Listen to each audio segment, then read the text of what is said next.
Au cœur du Bihar, en Inde, à environ 40 km de Gaya, se dresse une colline qui, à un œil inattentif, pourrait sembler tout à fait insignifiante. Mais cette colline, connue sous le nom de Barabar, n'est pas faite d'une roche ordinaire. C'est un monolithe de granit, l'une des pierres les plus dures et résistantes de la planète, un agglomérat cristallin de quartz, de feldspath et de mica, avec une dureté de 7 sur l'échelle de Mohs. Et dans cette forteresse naturelle, quelqu'un a ouvert des passages. Ce ne sont pas des entrées ordinaires. Ce sont des découpes géométriques trapézoïdales, dont la précision nette et anguleuse semble appartenir davantage à une découpe au laser qu'à une œuvre de ciseaux. Une fois ce seuil franchi, on entre dans un autre univers et on comprend que l'apparence extérieure, humble et brute, est une tromperie délibérée, une coquille protectrice pour quelque chose d'inestimable. Les grottes de Barabar ne sont pas des grottes au sens naturel du terme. Elles n'ont pas été érodées par l'eau ou par le vent. Ce sont des chambres artificielles avec une perfection que notre esprit a du mal à situer dans le temps. La difficulté n'est pas seulement technique. Travailler le granit requiert encore aujourd'hui des pointes diamantées et des machines sophistiquées. La véritable anomalie est l'absurdité logique de toute l'opération. L'histoire officielle nous demande d'accepter que tout cela ait été réalisé par des hommes munis de simples ciseaux en fer et d'une patience infinie il y a plus de 2200 ans. Mais cette explication, face à l'évidence matérielle, ne défie pas seulement notre connaissance de la technologie ancienne, mais aussi les lois de la physique et du bon sens. La question qui se pose naturellement, donc, n'est pas seulement comment, mais pourquoi. Qui pouvait posséder à une époque que nous situons à l'âge du fer ? Les connaissances en ingénierie et les outils pour transformer le granit en chambre de résonance acoustique avec des surfaces polies comme des miroirs et une géométrie digne d'un laboratoire d'optique. Et surtout de pourquoi une œuvre d'une telle envergure, véritable fossile technologique, est-elle reléguée aux marges de la discussion historique ? Aujourd'hui, nous vous emmenons au cœur de la colline de Barabar, pour un voyage qui dépasse la simple exploration archéologique et remet en question nos certitudes sur le passé.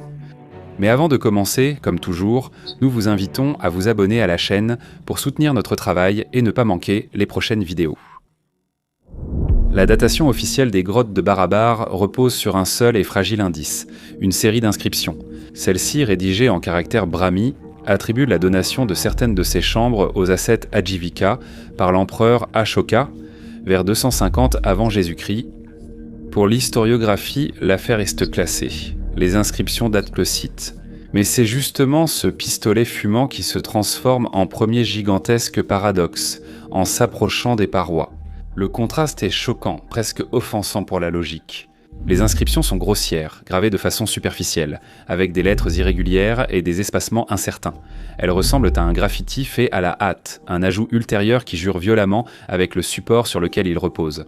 Les murs, en effet, ne sont pas simplement lisses, ils sont polis à un niveau de perfection presque incompréhensible. Une finition miroir qui reflète la lumière et les images avec une clarté cristalline. C'est le célèbre polissage Moria, une marque de fabrique dont la technique a été perdue et jamais reproduite. Imaginez trouver la carrosserie d'une voiture de F1 dont la surface en fibre de carbone a été polie au niveau micrométrique dans une salle blanche, et d'en attribuer la construction à l'auteur d'une signature maladroite, gravée avec un clou sur la portière. C'est exactement la même situation. L'idée que les mêmes artisans d'une telle perfection technologique aient ensuite laissé une signature d'une qualité aussi médiocre est tout simplement insoutenable. Mais il y a plus, le polissage lui-même est une énigme technologique. Des analyses au microscope suggèrent que le processus n'a pas été une simple abrasion. La technique semble avoir retiré sélectivement les cristaux les plus tendres de la matrice granitique, sans rayer ni endommager les plus durs, créant une surface plane avec un niveau de tolérance infinitésimal, une technique qui, aujourd'hui, nécessiterait des procédés chimiques ou thermiques contrôlés. Et puis il y a le silence assourdissant de l'histoire de l'architecture indienne. Il n'existe aucun exemple antérieur, aucune phase d'apprentissage, aucune grotte d'essai avec un polissage moins parfait, aucun chantier expérimental. Les grottes de Barabar apparaissent de nulle part comme un produit mûr, déjà à son apogée technologique. Et après elle, le vide. La conclusion la plus logique et cohérente avec les preuves matérielles est celle d'un héritage. Ashoka, très probablement, n'a pas construit ces chambres, il les a trouvées déjà anciennes et inexplicables à son époque et, en reconnaissant leur pouvoir et leur mystère, il s'en est approprié, les dédiant à ses protégés et laissant une signature qui, involontairement, est devenue la preuve de son étrangeté au projet original. La confirmation écrasante de cette hypothèse se trouve à quelques centaines de mètres de là, dans la grotte de Lomas Rishi. Sa façade extérieure est un chef-d'œuvre de la sculpture Moria, une arche finement décorée qui imite les structures en bois de l'époque. C'est la tentative évidente des artisans d'Ashoka de marquer le territoire, d'imposer leur propre style sur une structure préexistante. Mais une fois cette magnifique porte franchie, on se retrouve face à un aveu d'impuissance technologique. L'intérieur est une coquille vide, un espace immense et brutalement inachevé, avec des murs à peine dégrossis. Ce n'est pas un chantier interrompu.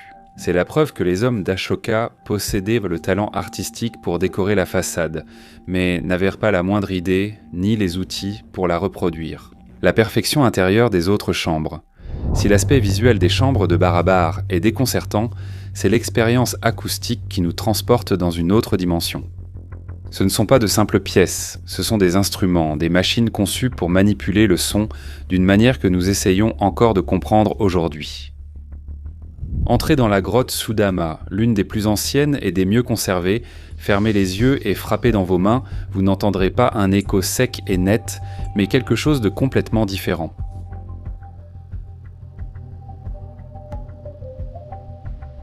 Le son initial est capté, amplifié et transformé en une onde sonore dense et persistante qui roule sur les parois courbes, vous enveloppant pendant un temps qui semble infini.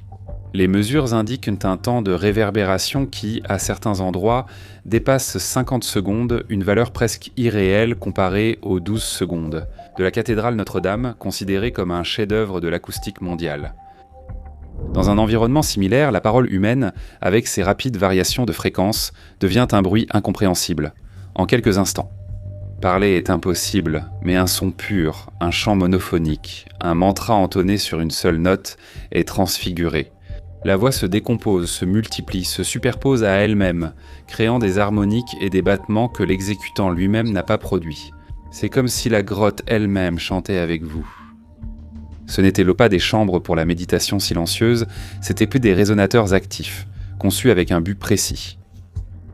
La géométrie, les murs parfaitement courbés, les voûtes en coupole, l'absence d'angle droit et la physique. La surface polie qui reflète les ondes sonores, avec une dispersion minimale, converge vers un seul objectif, la création d'ondes stationnaires et la focalisation de l'énergie sonore. Des recherches modernes dans le domaine de la psychoacoustique et de l'archéoacoustique ont démontré que des fréquences sonores spécifiques à faible intensité, en particulier celles comprises entre 90 et 120 Hz, peuvent induire des états de conscience non ordinaires. En se synchronisant avec les ondes cérébrales alpha et θ, ces fréquences sont associées à des états de relaxation profonde, de créativité et même à des expériences mystiques. Ce n'est pas un hasard si des fréquences de résonance similaires ont été détectées dans d'autres sites mégalithiques énigmatiques disséminés à travers le monde, comme l'hypogée d'Al-Saflieni à Malte ou certains dolmens en Irlande. La forme, le polissage et l'acoustique de Barabar ne sont donc pas des éléments séparés, mais des composantes interdépendantes d'une seule et très sophistiquée technologie. Une technologie conçue non pas pour être admirée, mais pour être utilisée afin de créer une interface entre la matière, la vibration et la conscience humaine. Mais pour bien comprendre la grandeur de ces œuvres, analysons les détails de construction. Les murs ne sont pas verticaux, mais inclinés vers l'intérieur d'environ 3 degrés. Un choix délibéré et complexe qui garantit la stabilité structurelle et modifie la réflexion du son. Les voûtes forment une demi-sphère géométriquement parfaite. Les jonctions entre les murs et le plafond ne présentent pas de rayons de courbure, mais des angles nets, comme si elles avaient été imprimées et non sculptées. Ce ne sont pas des caractéristiques que l'on peut obtenir à l'œil nu ou par approximation, elles nécessitent une conception, une mesure et une exécution avec un degré de tolérance infinitésimal. Mais la preuve la plus bouleversante arrive lorsque l'on élargit son regard. Parce que cette technologie incroyable n'est pas unique, c'est une signature, une marque de fabrique que l'on retrouve, identique à 4000 km de distance, dans un contexte complètement différent, l'Égypte. Explorons les tunnels souterrains du Sérapéum de Saqqara. Ici, dans des niches creusées dans la roche, reposent 25 sarcophages monolithiques, la plupart en granit d'Assouan et certains en diorite, une pierre encore plus dure. Ce ne sont pas des sarcophages pour des pharaons, mais pour des taureaux sacrés, selon la version officielle. Mais leurs caractéristiques défient cette explication. Le poids est la première anomalie. Chaque caisse pèse entre 60 et 80 tonnes, auxquelles s'ajoute un couvercle de 20 à 30 tonnes. Comment ont-ils été transportés sur des centaines de kilomètres, puis descendus et manœuvrés avec une précision millimétrique dans ces étroits couloirs souterrains ? Il n'existe pas de réponse satisfaisante, mais c'est le travail de la pierre qui crée un lien direct avec Barabar. Les surfaces intérieures et extérieures en sont planes et polies comme des miroirs. Des tests réalisés avec des équerres de précision par des ingénieurs comme Christophe Dunn ont révélé des angles parfaits de 90 degrés aussi bien à l'intérieur qu'à l'extérieur, sans aucune déviation. Le rayon de courbure dans les angles intérieurs est presque nul, un détail que les machinistes modernes savent être extrêmement difficile à obtenir, même avec des fraiseuses à commande numérique. Les couvercles, aussi lourds que des chars, s'ajustent aux caisses avec une telle précision qu'ils créent un joint.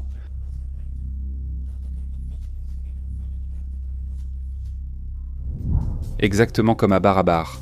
Les quelques hiéroglyphes gravés sur certaines de ces caisses sont d'une qualité terriblement inférieure à la perfection de l'objet sur lequel ils ont été apposés. Ils semblent être une réflexion après coup, une étiquette ajoutée bien plus tard. Même technologie de travail de la pierre dure, même précision géométrique apparemment impossible, même schéma d'appropriation ultérieur par des inscriptions de qualité inférieure, même finition miroir.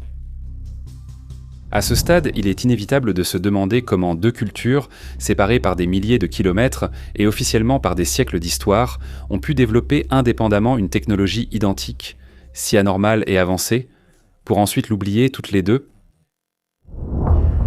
Le problème de l'Empire Maurya, aussi puissant et organisé soit-il, n'est pas le manque de volonté, mais l'absence totale d'un parcours évolutif qui puisse justifier une œuvre comme Barabar. Toute l'autre architecture Maurya connue est basée sur la brique et le bois. Leurs œuvres en pierre sont artistiquement remarquables, mais technologiquement, elles n'atteignent même pas de loin ce niveau. Cette technologie apparaît de nulle part, déjà à son apogée, puis disparaît dans le néant, elle n'est pas copiée, elle n'est pas améliorée, elle n'est plus utilisée. L'explication la plus radicale, et pourtant la plus cohérente, est que Barabar soit un héritage, un artefact survivant d'une civilisation globale et oubliée, dont les traces technologiques réapparaissent à des endroits précis du globe. Le Sérapéum de Saqqara en Égypte avec ses mystérieux sarcophages, les temples mégalithiques de Malte avec leurs chambres acoustiques, les blocs en forme de hache de puma, Punku en Bolivie avec leurs rainures d'1 millimètre, les murs cyclopéens de Sacsayhuaman au Pérou et même les pierres colossales de fondation du temple de Baalbek au Liban. Ces sites sont reliés non par le style mais par la technique de travail. Une technique silencieuse, anonyme, qui n'a laissé derrière elle ni plan, ni manuel, ni outil, seulement l'œuvre achevée, parfaite et incompréhensible. Un fossile technologique qui nous parle d'un chapitre de l'histoire humaine qui a été oublié. Mais revenons à la question fondamentale. Comment ont-ils fait ? L'explication académique qui parle de ciseaux en fer, de maillet en bois et de sable abrasif n'est pas seulement insuffisante, elle est physiquement invraisemblable. Le granit a une dureté de 7 sur l'échelle de Mohs, tandis que le fer forgé de l'époque atteignait à peine 4. Utiliser un ciseau en fer sur le granit, c'est comme essayer de couper une plaque d'acier avec un couteau à beurre. On détruirait l'outil, pas la pierre. L'idée d'un processus d'abrasion avec du sable comme le quartz, qui a un indice de dureté de 7 sur l'échelle de Mohs, poursuivi pendant des décennies. En théorie, cela pourrait simplement polir une surface, mais cela ne peut pas expliquer la précision géométrique, les angles internes nets et les courbures tridimensionnelles complexes. Mais la preuve la plus accablante ne réside pas dans ce que nous voyons, mais dans ce que nous ne voyons pas. Le pistolet fumant, c'est l'absence de traces d'usinage. Tout procédé de fabrication, surtout un procédé manuel basé sur la percussion ou l'abrasion, laisse des marques, des micro-rayures, des lignes concentriques, des motifs répétitifs laissés par l'outil. Les parois de Barabar, tout comme les surfaces des sarcophages du Sérapéum, sont presque totalement dépourvues de ces traces. Sous le microscope, leur surface est uniforme, presque fluide. C'est comme si la matière n'avait pas été enlevée par une action mécanique violente, mais par un procédé plus subtil, comme si elle avait été ramollie, dissoute ou vaporisée. Cela nous oblige à explorer des hypothèses qui ressemblent à de la science-fiction, mais qui sont les seules à ne pas être immédiatement réfutées par les preuves physiques. Des technologies basées sur les ultrasons, capables de provoquer des microfractures dans la structure cristalline de la roche et de l'affaiblir. Des techniques de chauffage et de refroidissement rapides pour provoquer le détachement des couches superficielles. Peut-être même des procédés chimiques ou vibratoires que nous commençons à peine à explorer aujourd'hui, comme la sonoluminescence. Ce ne sont pas des spéculations gratuites, ce sont des déductions logiques qui découlent de l'impossibilité des explications conventionnelles et ouvrent une question encore plus profonde. Si des outils ou des machines aussi avancées ont existé, où sont-ils passés ? La réponse la plus simple et inquiétante est peut-être qu'il ne s'agissait pas d'outils comme nous les concevons. Peut-être que cette technologie reposait sur une compréhension de la physique, des vibrations et de la résonance que notre société a totalement oubliée. Barabar donc n'est pas une anomalie isolée, c'est une partie d'un schéma mondial, un puzzle dont les pièces sont dispersées à travers toute la planète. Et comme tout puzzle, il a une signature, une marque de fabrique qui nous permet de relier les pièces. Cette signature n'est pas une inscription, mais une forme récurrente. L'entrée trapézoïdale. Le détail de l'entrée trapézoïdale qui, de Barabar, nous conduit jusqu'en Égypte et réapparaît ensuite presque obsessionnellement parmi les sommets du Pérou. Elle cesse d'être une simple curiosité architecturale. Elle devient la signature visible d'un manuel d'ingénierie globale, un protocole de construction qui semble avoir été suivi à la lettre dans des coins opposés du monde. Ce protocole ne semble pas se limiter à un seul détail, mais dicte toute une approche. On choisit toujours les pierres les plus dures et les plus récalcitrantes, comme le granit et la diorite. On les travaille avec une précision géométrique à grande échelle, obtenant des surfaces planes et des angles parfaits que nos outils modernes ont du mal à reproduire.